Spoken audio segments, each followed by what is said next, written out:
Good Tuesday to you, everybody in Comp 785. Welcome to week boom 10. How's everybody doing? You hanging in there? We've got, about a month and a week left for the class, so we still have some time. So let's get things started here in the right way. Much better. Okay, now I'm your sufficiently caffeinated communication instructor coming at you for week 10. So for this video, let's talk about the readings and the material and what I want you to be looking for this week. Okay, we're going to dive into questions of ethics as they pertain to marketing and to PR. And then the next unit that we're going to jump into is the not-for-profit world. So this section is going to apply to all three. Short readings this week.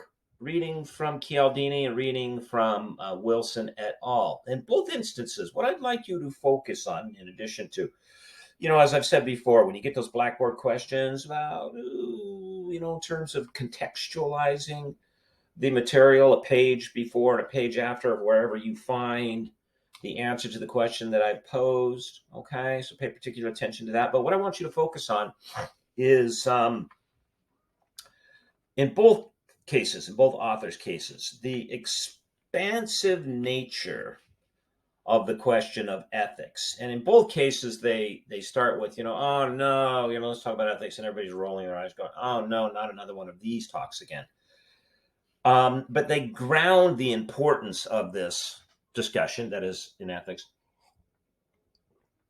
in the long-term ramifications of unethical behavior, starting with, the family of the individual, the company, and the marketplace. So, we should behave ethically, especially as Christian communicators, because that's, being Christian is very straightforward. It means obedience to the Christ. I mean, that's what the word means, Christian. Okay. And you don't have to get into, I'm not saying it's bad, in any depth into the New Testament to have an understanding of thou shalt not steal, murder, covet, scheme, connive, and otherwise be a bad citizen. Okay. However, Cialdini and Wilson and company are not writing to a Christian audience. All right, they're writing to a secular audience. So they make the case grounded in the consideration of larger things. Pay attention to that, all right, as you go through the readings. Okay, so secondly, I have an announcement for you. Not this coming week, excuse me, but the week next. All right, there will be no video during the week of the 24th. Well, I should say, let me correct that. There will be no video on the front end of the week of the 24th. The video for the week of the 24th, I'm talking about July here, will come at the end of the week, like the 27th or the 28th. The reason for that is that once a year I go to my hometown of Salt Lake City, Utah, and I go help my mother out, who is 79 this year, 79, 80, 79. I should know this. Anyway, aged. And, I work on her house and do the painting and help with the yard and, stuff that good children are supposed to do. And I just don't take the work along with me. Okay.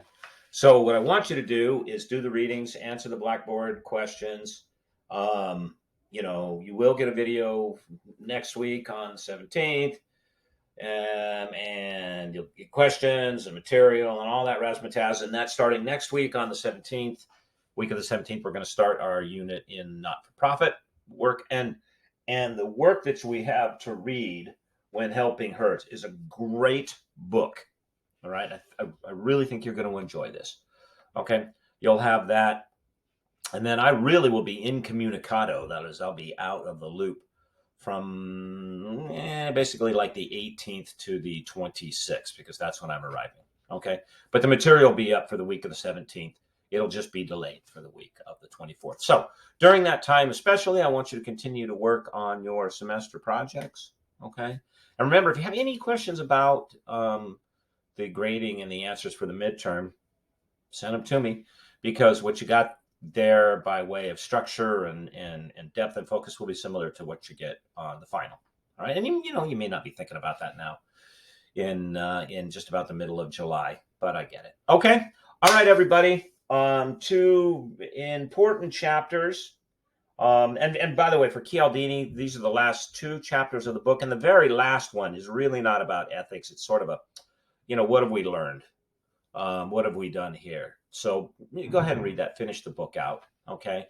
And the chapter in Wilson, very, very good. And then we're going to start shifting gears when we get to the not-for-profit sector. And we're going to talk about things like budgets, the importance of a pitch, okay, in landing a client, and all. I placed the consideration of those things in our section on not-for-profits because, as we will discuss, although there are laws in the marketplace that apply to the not-for-profit sector, just like PR and marketing, one of the major differences is that people, not everybody, but probably 80-90% of people that you engage in the not-for-profit market space consider the expenditure of revenue to be entirely discretionary. And that is, it's not an essential service. Now, there are things that people have come to see as essential, like Netflix, that I think you could make a good case for that they're not essential.